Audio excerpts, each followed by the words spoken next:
Hey everyone! This is Pause or Repeat. Here we figure out whether a game is really worth your time and money. Today's game is Viewfinder.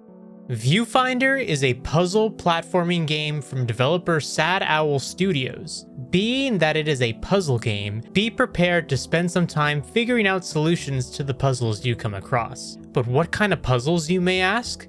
Let's dive into that by going over the gameplay. The gameplay of Viewfinder involves you platforming and solving puzzles through various environments. Your end goal is to find a teleporter to the next level. To do so, you'll need to figure out ways to traverse the level using the game's flagship mechanic. Any picture or drawing that you either find or take yourself can be held up and then placed into the world for you to then jump into. Meaning that if there is a door in the picture, you can make a door become reality on the wall in front of you. This creative mechanic is what you'll mostly be using to find solutions in order to reach your end goal in each level. Alongside the creative gameplay, there is a story, so let's talk about it. The story of Viewfinder is definitely not the focus. Put simply, you are thrust into a virtual world in search of technology to save the real world from climate change. Along the way, you'll have some interactions with your partner Jessie and an AI cat named Kate, reminiscent of Cheshire from Alice in Wonderland. Unfortunately, some dialogue is a little cheesy, and some have likened it to the dialogue from Square Enix's Forspoken. The game clearly takes inspiration from Portal and The Witness, though never seems to egregiously copy either of them. But now the question still stands: pause or repeat? Alright, Viewfinder. This game I have been following since so long ago. I've been following the development from the indie developer on Twitter, and I'm actually really excited that it came out finally, because I always thought that from the first time I saw that mechanic of being able to jump into a photo, I thought that was so creative, and it's really something that I feel like only could be done by an indie developer, in the sense of like I think that a AAA studio would kind of maybe not want to even try this in the first place.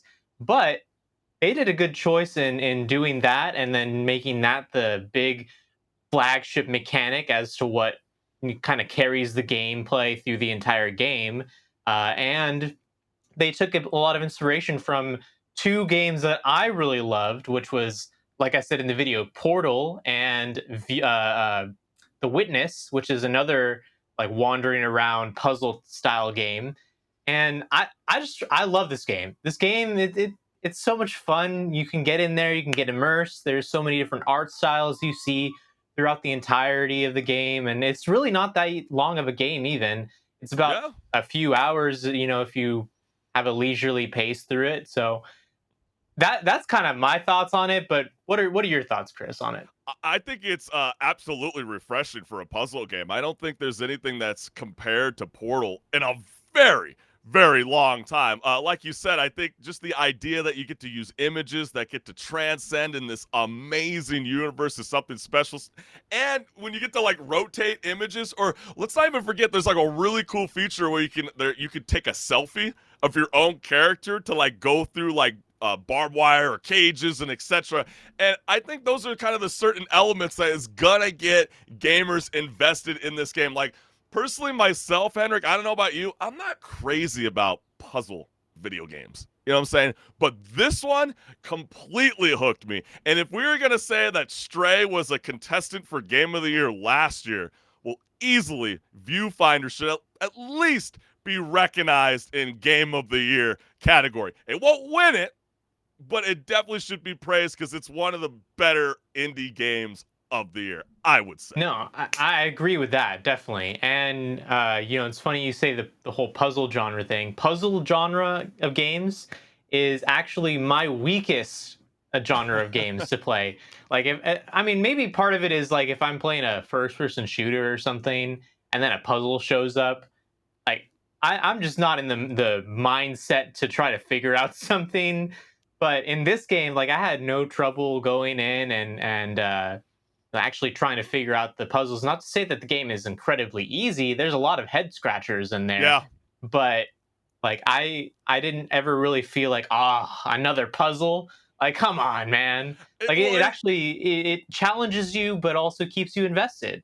oh, it does. I love how you can like bring the images to life. Like sometimes you might see an image that has like a staircase, and then you don't have to build the staircase to be like the traditional format, right? You can re-layer the image where it could be like a platform, instead of going up. It's almost like you're at Hogwarts, with that crazy staircases. Like your imagination can go very far. And what the cool thing is, I didn't really necessarily notice any kind of like boundaries where like they're saying, hey, this is off limits. You can't go over here. If anything, you can't use the image to eliminate a portal to go to the next phase. But because Viewfinder makes it seem like you can do a lot of things in this environment, for me, HenricK, it's a definite repeat. You're going to want to play this game twice. No, I agree. I think that because there's so many different ways to approach these solutions, like it definitely is a repeat for me as well, especially because, on a second repeat, you can go through and actually do more exploration, find these little collectibles that they hide throughout the levels, and that is another reason to replay the game in the first place if you didn't collect all those in the first time. But I will say there is one thing I will knock it on, and it is that the game is fine, but the storyline, it's kind of it's like not entirely there, which Yeah. is fine. But the one thing that a lot of people were really miffed about was the dialogue. It was very much like I was saying in the video. People were comparing it to Forspoken, where Yeah. it's just like, "Whoa, did I really just do that?" Like it's just really cheesy, and it didn't really bother me too I much. think I think they wanted to like not focus so much on the story mode because they really wanted you to kind of let your imagination kind of explore. Yeah, you might get like little hidden, Easter eggs to kind of get a sense of like what's going on in the world, but they didn't really want you to take that experience away from you. You know what I'm saying? It's not like an Alan Wake, game where you Yeah, really want to yeah. invest and try to dive deep and really kind of explore. This is not really that style of game. But if you're a puzzle fanatic and you're looking for something that's very relatable to, I would say, Portal, this game's for you. I can agree with that, and I do agree with the comments about the story not really being fleshed out because they want to leave things to the imagination, interpretation for the audience, and I think that is something to be said as well. Honestly, so yeah, Absolutely. honestly, for me, it is a repeat. Yeah, I mean, the verdict's in. It's a definite repeat. It's very rare that HenricK the Wreck and I agree with each other, but it sounds like, I guess on a last note, do you think this would be a contender for Game of the Year?